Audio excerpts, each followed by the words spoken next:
Y hablando del desenfoque que puede llegar a haber en la iglesia, una de las cosas en las que es más peligroso que la iglesia pierda el enfoque, ¿sabes en qué es? En el mensaje de la predicación. Es terrible cuando una iglesia pierde el enfoque de la predicación. Sabemos, vimos desde el capítulo 1 que la iglesia de Corinto era una iglesia, pues dice Pablo, enriquecida en palabra y en ciencia, y eso nos da a entender que tenían una buena base doctrinal, un buen conocimiento.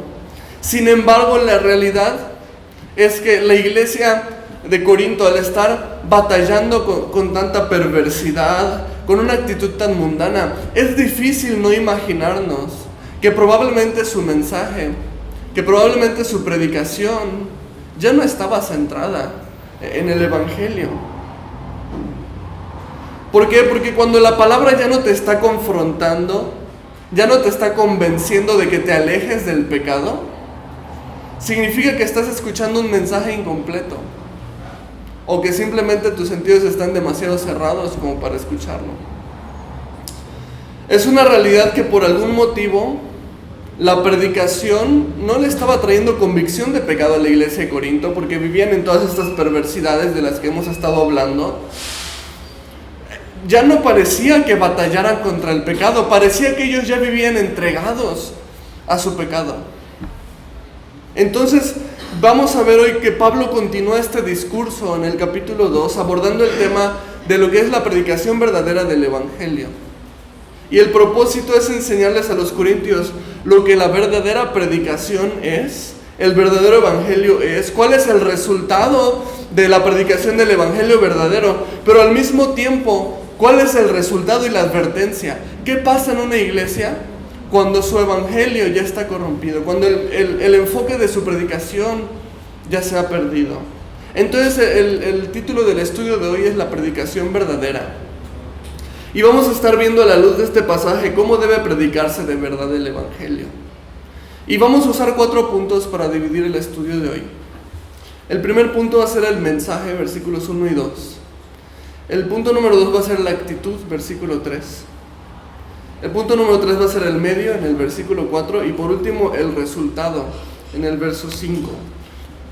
Esto nos va a servir para 2 cosas principalmente. Saber cuál es el evangelio verdadero que debemos compartir y cómo compartirlo.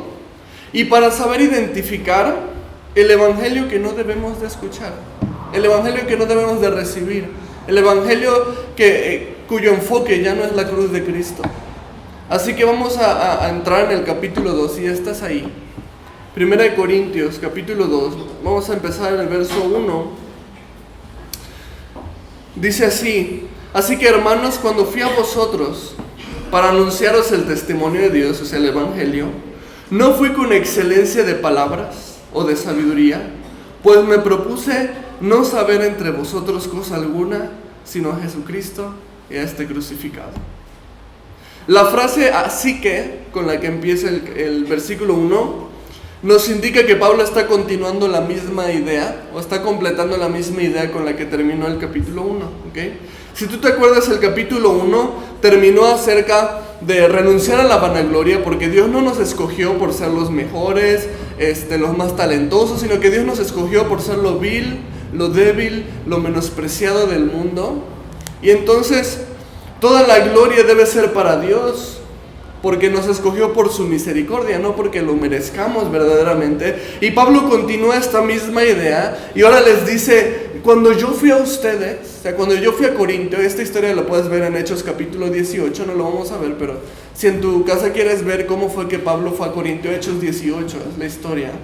Pero Pablo les dice: cuando yo fui a ustedes a visitarlos por primera vez, dice, yo no fui con excelencia de palabras ni de sabiduría, le dice Pablo. O sea, no crean que yo fui creyéndome mucho o sintiéndome mucho de una manera presuntuosa, porque yo tenía la verdad y les anuncié la verdad de esa manera, con esta elocuencia.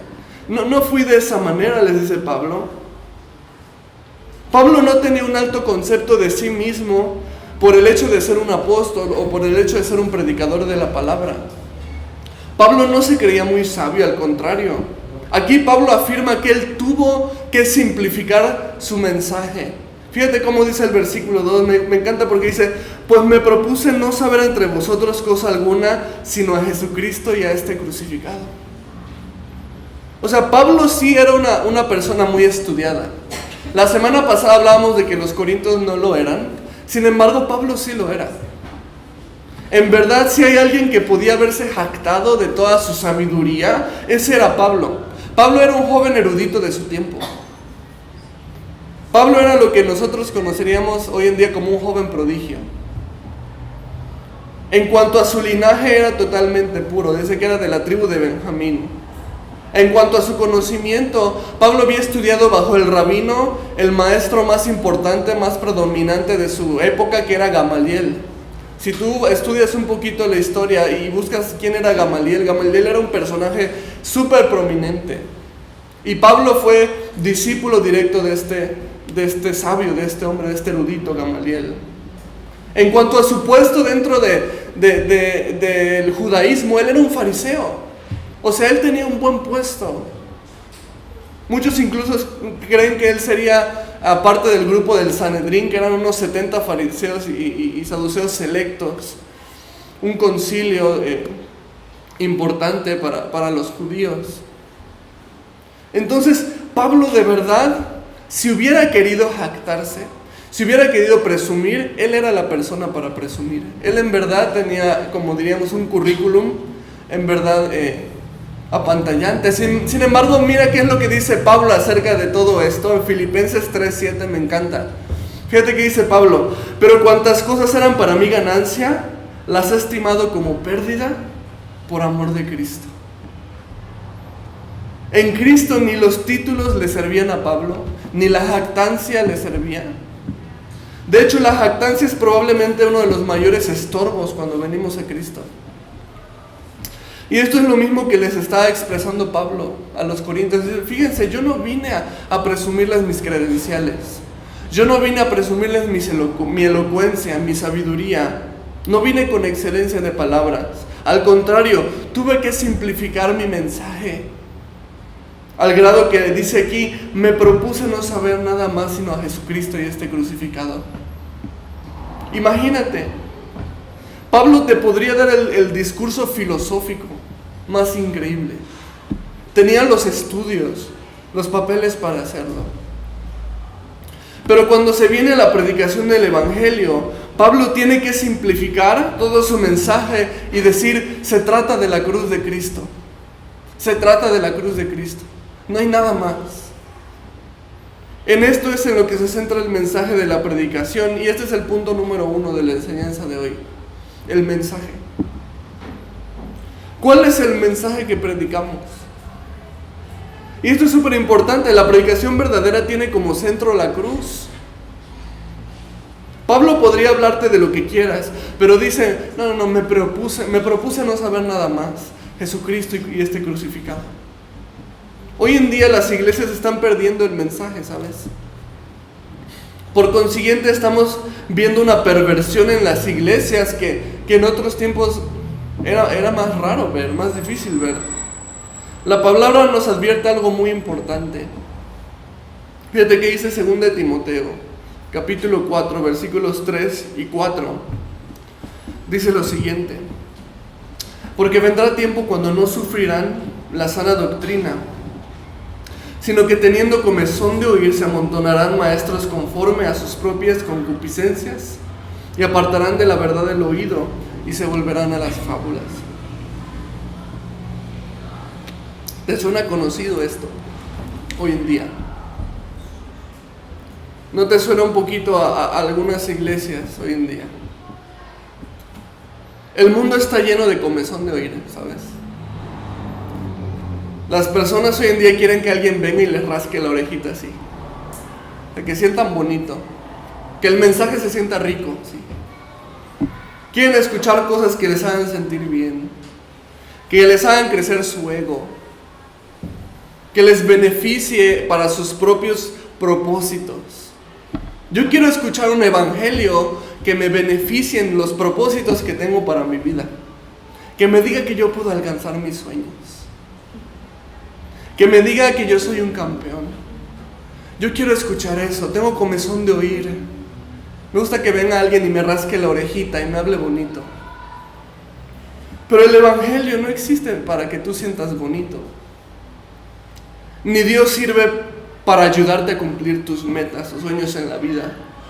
Porque Dios no es una herramienta. Dios no es una herramienta que usas para tu beneficio. Dios es el Rey delante del cual tienes que arrodillarte y someter tu voluntad a la suya. ¿Cuántas veces no predicamos un Jesús que sirve como una herramienta para los problemas? Predicamos a un Jesús que sirve para arreglar lo que tú necesitas arreglar, ¿no? Ven a Cristo para que tu vida se arregle. Ven a Cristo para que tu matrimonio se salve. Ven a Cristo para que Dios te bendiga en tus finanzas. O sea, es verdad que Cristo bendice, y no lo vamos a negar, y bendice nuestras vidas, nuestros matrimonios y demás. Pero esta no es la razón por la cual alguien necesita a Cristo. La gente necesita a Cristo porque sin Él se va al infierno. La salvación es la necesidad del hombre. Nos convertimos en vendedores de Cristo, en lugar de predicadores de Cristo. Lo estamos vendiendo. Estás vendiendo a Cristo como un infomercial de esos que salen a medianoche en la tele, ¿no? ¿Cansado de tus problemas? ¿Tu matrimonio no anda bien? ¿Problemas financieros? ¿Qué ves en la tele? ¡Pare de sufrir! Te vendo un producto que te va a ayudar. Cristo no es un producto que te va a ayudar. No es un producto que vendemos. Es una autoridad a la que nos sometemos.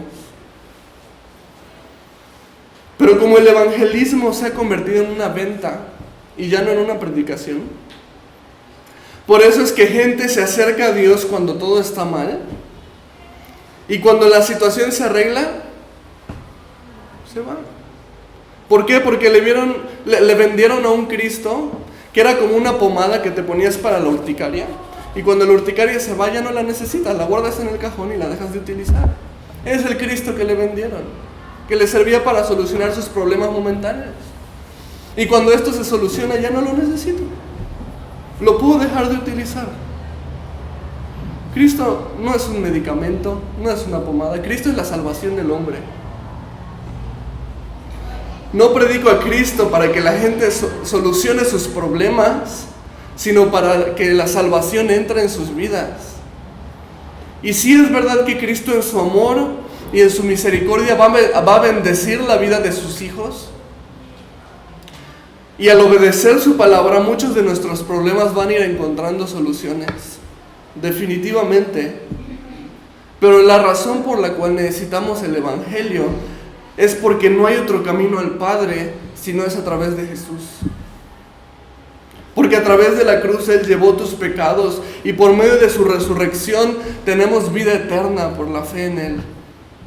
Ese es el mensaje y tenemos que tener cuidado que no se corrompa el mensaje del Evangelio. Ese es el mensaje. Versículo 3 continúa, dice: y estuve entre vosotros con debilidad, mucho temor y temblor. ¿Cómo dice aquí Pablo que les predicó a los corintios? Dice: estuve entre vosotros con gritos, estuve entre vosotros con un show, con mucha confianza en mí mismo, estuve entre ustedes con mucha elocuencia. No, dice: estuve entre vosotros con debilidad, temor y temblor. Y es bien importante que comprendamos cuál es la actitud correcta a la hora de predicar el Evangelio. Y ese es el punto número 2 de la enseñanza de hoy: la actitud. Es bien importante. El mensaje es lo más importante, por supuesto, pero la actitud con la que nosotros enseñamos el Evangelio es la imagen que las personas se llevan de Cristo. Por eso es importante cuidar la actitud al predicar el Evangelio. Y la actitud para predicar el Evangelio no puede ser arrogancia, no puede ser orgullo. Hay predicaciones y predicadores que son increíbles, pero en el momento en el que veo gestos de arrogancia, prefiero pintar mi raya. Dios tiene que llevarse la gloria a través de nuestra predicación, no nosotros. Hay predicadores hoy en día que buscan aplausos. Incluso iglesias donde se acostumbra a aplaudir en la predicación, y no creas que quiero juzgar estas iglesias. Digo, se emocionan por el mensaje, qué bueno, pero que sea por el mensaje. Pero a veces hay predicadores en estas iglesias, cuando la iglesia no aplaude en algo que ellos consideraban que estaba muy bueno como para que aplaudieran, hasta los regañan. Bueno, ¿qué no están despiertos? Aplauden. Y ahí te das cuenta que el predicador está buscando ¿qué? Ahí te das cuenta que incluso al preparar su propio sermón, su mente está a la mitad en el mensaje y la mitad en la reacción de las personas cuando lo escuchan. Y eso no está bien. La palabra de Dios no necesita mi elocuencia. La palabra de Dios no necesita mi sabiduría. La palabra de Dios no necesita mis capacidades ni mis títulos, porque la palabra de Dios es poderosa por sí misma. Mira que dice Hebreos 4:12. Dice, porque la palabra de Dios es viva y eficaz y más cortante que toda espada de dos filos, y penetra hasta partir el alma y el espíritu, las coyunturas y los tuétanos, y discierne los pensamientos y las intenciones del corazón. Dios no necesita gritos para que su palabra sea impactante. Dios no necesita que yo predique ni gritando ni llorando, tratando de mover las emociones de las personas. Dice aquí Pablo, estuve entre vosotros con debilidad, temor y temblor. Es probable que con todo esto Pablo se esté refiriendo a alguna enfermedad que tuvo, aunque no hay registros de eso realmente en Hechos 18.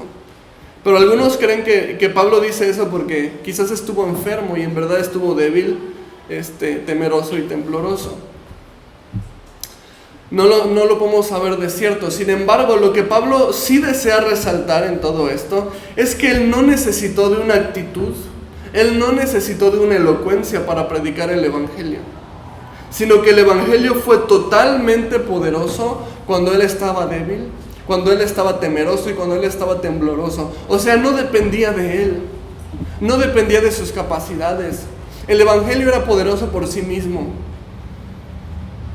El poder de Dios, incluso vimos la semana pasada, que el poder de Dios reposa ¿sobre quién?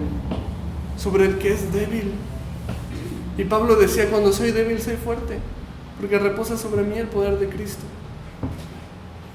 Aquel que se siente muy fuerte o muy capaz no puede experimentar el verdadero poder de Dios. Y su predicación, aunque pueda ser muy elocuente, no va a tener el mismo efecto que la de alguien que depende de Dios, sino de sus propias fuerzas para predicar. ¿Qué pasa cuando nuestra predicación impacta más por la elocuencia que por el mensaje? ¿Qué pasa? ¿Qué pasa cuando la predicación impacta más por las emociones que por el evangelio? Lo que va a pasar es que cuando la gente escuche un orador que sea más elocuente, se va a ir detrás del que sea más elocuente, porque eso es lo que busca. Y eso sin importar si sea un verdadero o falso evangelio. Si tú acostumbras a las personas a buscar la elocuencia, se van a ir detrás de la elocuencia, aunque sea detrás de un falso maestro, porque les estás enseñando a buscar eso. Si tú le enseñas a las personas a buscar eso, no les va a importar un falso evangelio mientras les mueva las emociones, el sentimiento. ¿Qué pasa si son las emociones las que impactan más que la palabra? Cuando las emociones se acaban en una persona, la persona se va a enfriar, porque ya no me hace sentir igual. Porque tu predicación ya no les mueve las emociones, se van a alejar o se van a ir a un lugar donde les mueva más otra vez, aún en pos de un falso maestro. Entonces, si tú quieres que la predicación del evangelio sea verdaderamente poderosa, tienes que hacer dos cosas. confesarte débil y predicar con temor de Dios. Es su palabra la que estamos exponiendo. Debemos ser diligentes al estudiarla y no exaltarnos a nosotros mismos al predicarla. Verso 4 continúa. Y ni mi palabra ni mi predicación fue con palabras persuasivas de humana sabiduría, sino con demostración del Espíritu y de poder. Aquí Pablo va un poquito más allá, lo lleva a otro nivel también. Dice, no solamente no necesité elocuencia, persuasión de palabras, ni mover las emociones de nadie. Aún más allá de esto, él reconoce que ni siquiera era su labor tratar de convencer a las personas de aceptar a Cristo. No era su chamba persuadir a las personas. Ese es el trabajo del Espíritu Santo. Y no sé si sabías esto, pero no está en tu capacidad ni en mi capacidad de convencer a nadie de aceptar a Cristo, de rendir su vida a Cristo. Ese es el trabajo del Espíritu Santo. No con palabras persuasivas, dice Pablo, sino con demostración del Espíritu y poder. Y cuando dice demostración del Espíritu, no está hablando de milagros, porque de hecho si tú lees cuando Pablo fue a Corinto, en el libro de Hechos capítulo 18, no menciona ni un solo milagro que Pablo haya hecho. Lo único que se menciona en Hechos 18 es que Pablo predicó la palabra por 1 año y medio. Es lo único que menciona. Hechos 18 no menciona ni un solo milagro de Pablo en Corinto. Entonces cuando dice demostración del Espíritu, no se está refiriendo que haya llegado a sanar enfermos o algo por el estilo. Se está refiriendo a que el poder de la palabra estaba en el Espíritu. El poder mismo del Espíritu que había en la predicación de la palabra de Dios se está refiriendo a esta demostración del Espíritu y de poder. Y sabes, este es el medio por el cual nosotros debemos predicar la palabra. Y ese es el punto número 3 de la enseñanza de hoy. El medio. Es vital que encontremos nuestra predicación a través del poder del Espíritu. ¿Sabías que el bautismo del Espíritu Santo, o la llenura del Espíritu Santo, no sé cómo lo conozcas o te guste llamarlo, el bautismo o la llenura del Espíritu Santo, ¿sabías que fue dado con el propósito de predicar la palabra? Tenemos Hechos 1:8, la promesa de esta llenura, este bautismo del Espíritu Santo. Dice Hechos 1:8, pero recibiréis poder cuando haya venido sobre vosotros el Espíritu Santo, y me seréis testigos en Jerusalén, en toda Judea, en Samaria y hasta lo último de la tierra. ¿Qué es lo que dice aquí? Que recibiremos poder cuando haya venido sobre nosotros el Espíritu Santo. Y luego, ¿qué dice? Y me seréis testigos. No dice, y hablarán en lenguas en la iglesia, ¿no? Y aventarás tu saco para que todos los de la fila de este lado se vayan para atrás. Es el poder del Espíritu Santo, ¿no? Dice aquí, y me seréis testigos. ¿Qué significa ser testigos? Testificar. En otras palabras, dar testimonio del Evangelio, predicar. Es decir, que el bautismo del Espíritu Santo se nos ha dado para testificar, para predicar la palabra. Ese es el propósito que nos muestra Hechos 1:8. Piensa esto, si te sabes la historia, ¿qué hicieron los apóstoles cuando recibieron el Espíritu Santo? ¿Para qué Dios les dio el don de lenguas? Porque el don de lenguas fue el primer don que se manifestó claramente. ¿Qué fue lo que hicieron con ese don? ¿Se quedaron platicando entre ellos en lenguas? Así que, oh, qué padre está este don, pues vamos a platicar entre nosotros, ¿no? Hay predicadores que hacen eso en la iglesia. Dice que salieron a predicar en lenguas. ¿Y por qué salieron a predicar en lenguas? Para que cada persona escuchara el Evangelio, dice, en su lenguaje, en su propio lenguaje. Dice que salieron a predicar de manera que cada persona escuchaba el evangelio en su propia lengua. El bautismo del Espíritu Santo, a diferencia de cómo se utiliza en la iglesia de hoy en día, no fue dado para hacer relajo dentro de la iglesia, ¿sabes? Fue dado para hacer relajo afuera de la iglesia. Para predicar, para dar a conocer el nombre de Cristo. Entonces muchos confunden aquí cuando Pablo dice una predicación con demostración del Espíritu y de poder, malinterpretan este emocionalismo. Pero es todo lo contrario lo que está diciendo. Pablo está diciendo, no necesito elocuencia, no necesito gritos, no necesito emociones. El evangelio es poderoso por sí mismo. Es el Espíritu Santo el que trae convicción en la persona que escucha el evangelio para venir a Dios, para venir a Cristo. Pablo escribe que una predicación con demostración del Espíritu es una predicación que él dio con debilidad, con temor y con temblor. Y creo que como cristianos hay conceptos que necesitamos redefinir. El medio de nuestra predicación es el poder del Espíritu Santo. Por esto no se refiere a cosas sobrenaturales, sino más bien que el Espíritu Santo hace aquello que tú y yo no podemos, convencer a las personas de arrepentirse y de venir a Cristo, salvar a las personas. Es algo que solo el Espíritu Santo puede hacer. Por más que quieras, tú no tienes poder para cambiar a nadie, ni salvar a nadie. Eso le corresponde al Espíritu Santo.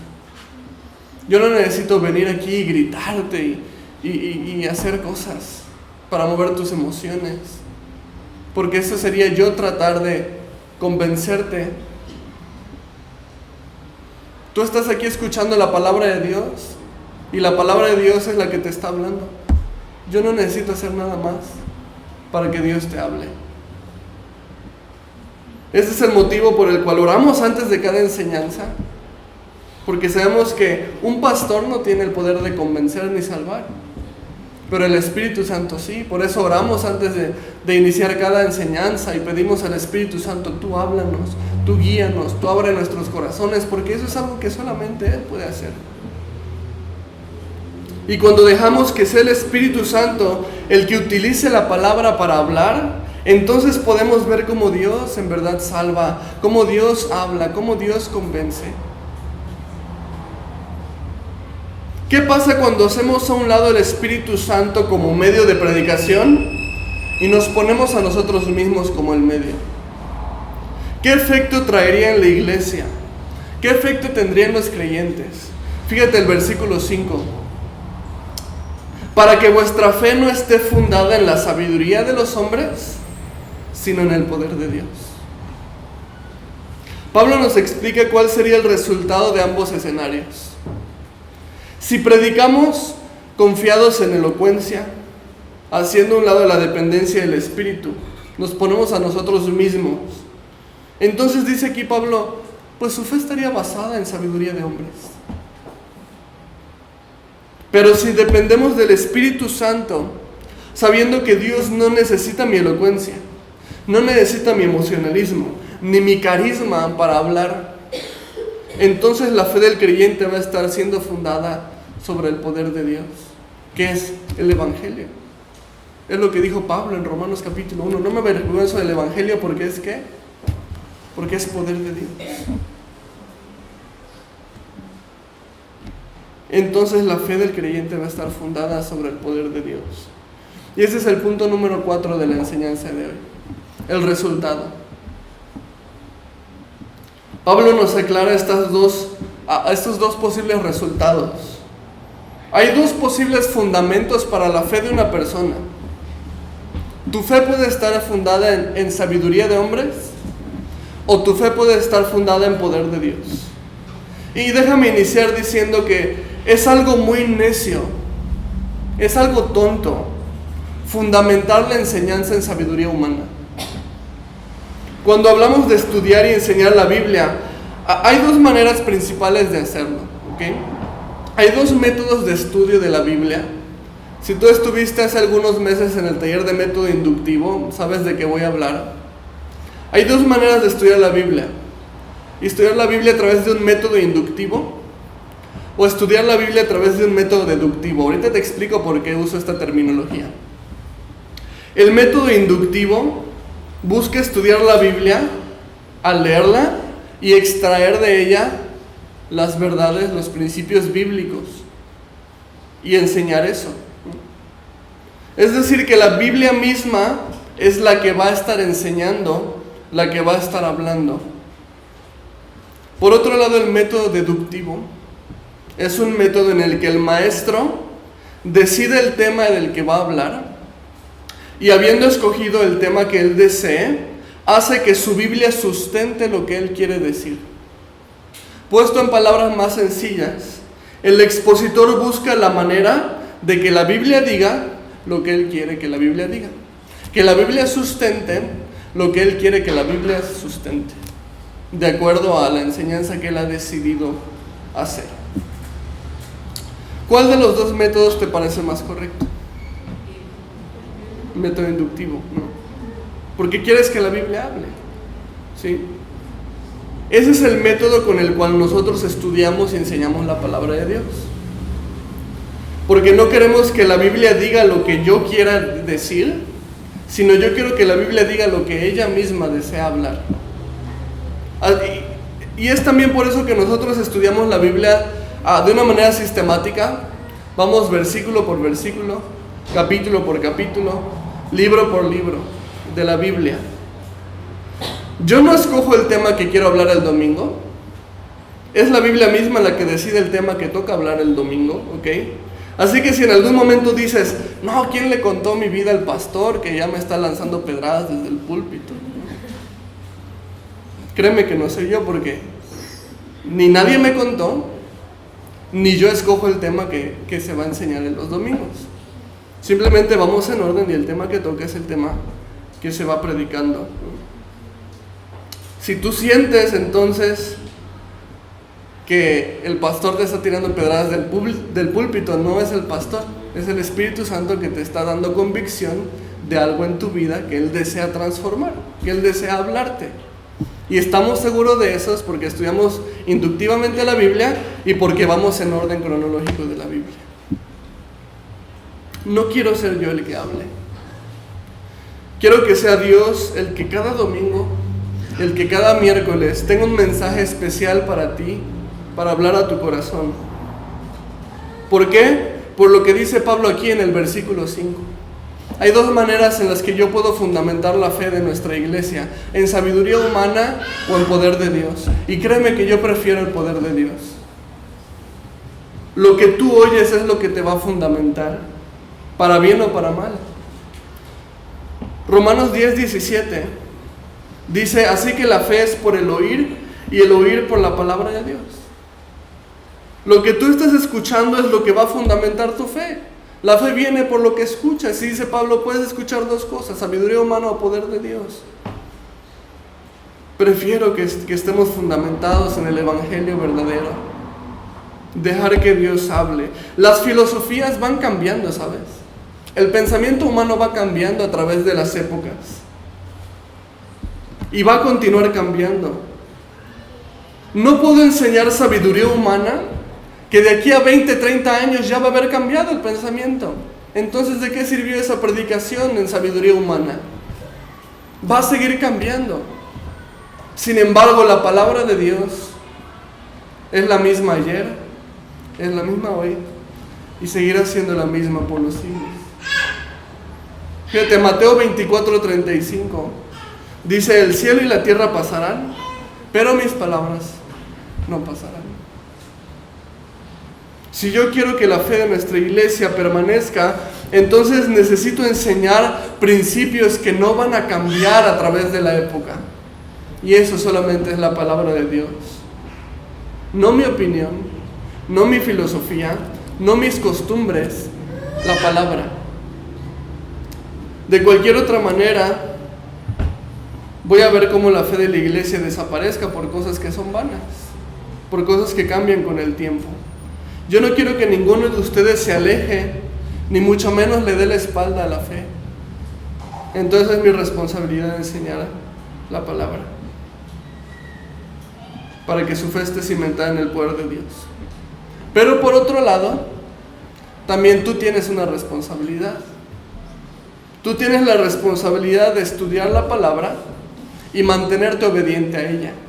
No todo es chamba del pastor, ¿verdad? De cualquier otra manera también puedes terminar entibiándote y alejándote de tu fe.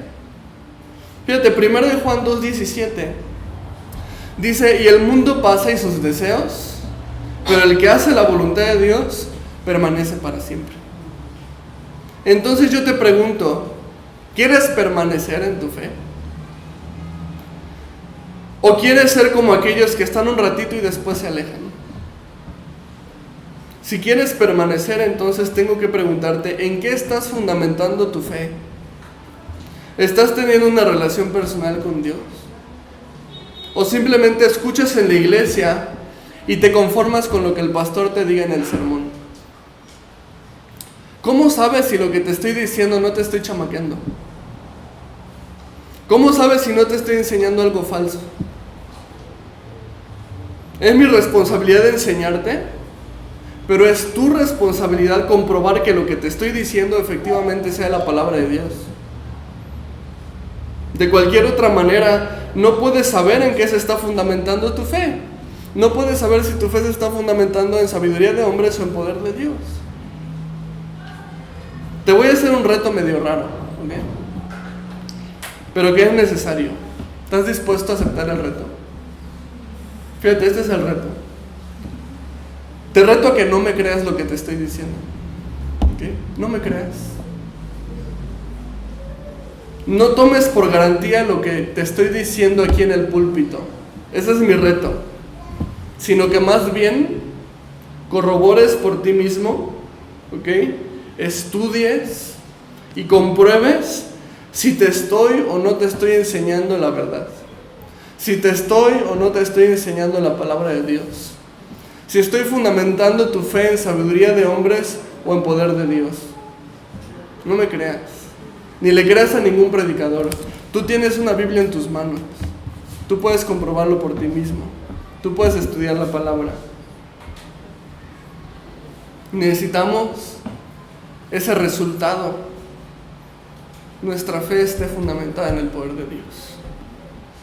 Así que concluyendo el estudio de hoy, vimos 4 puntos de la predicación verdadera. Vimos punto número 1, el mensaje. Y el mensaje es la cruz de Cristo, ¿sí? La salvación a través de Él. Este es el mensaje en el que se centra la predicación. No podemos cambiarlo, ni debemos perder el enfoque. Vimos también la actitud. Vemos que Pablo dice que él no necesitaba ni elocuencia, ni emocionalismo, sino que él predicó la palabra en debilidad, en temor y en temblor, y aún así la palabra fue más que suficiente para iniciar una iglesia ahí en Corinto. Él no necesitaba nada más. Su actitud tuvo que ser humilde y su mensaje tuvo que ser simple: la cruz de Cristo. Después vimos el medio. El medio por el cual Pablo predicó dice que fue el poder del Espíritu Santo, no su sabiduría ni tampoco sus fuerzas.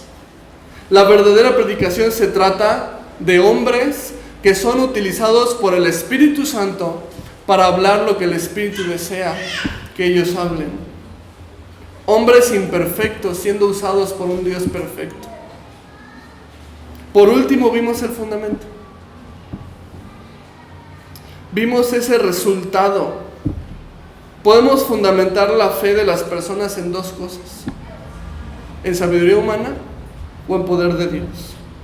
Los pastores debemos asegurarnos de enseñar la Biblia, pero las ovejas deben asegurarse de corroborar el mensaje que están escuchando cada domingo y ver la verdad a la luz de la palabra de Dios.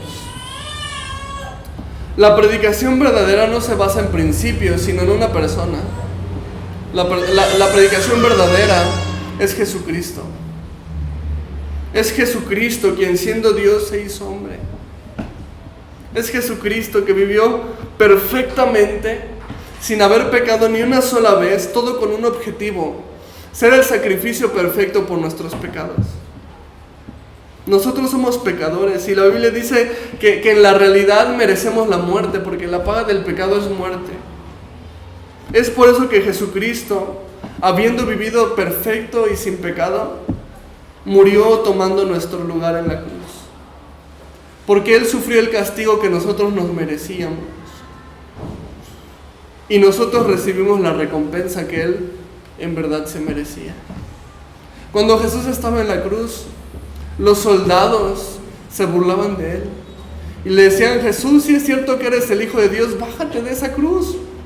Si es cierto que eres rey, bájate y nos postramos delante de ti. Se burlaban de Jesús mientras que Él estaba en la cruz.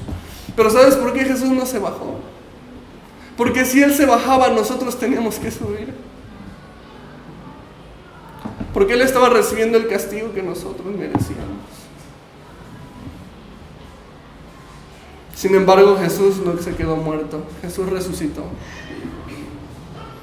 probando que Él de verdad es Dios.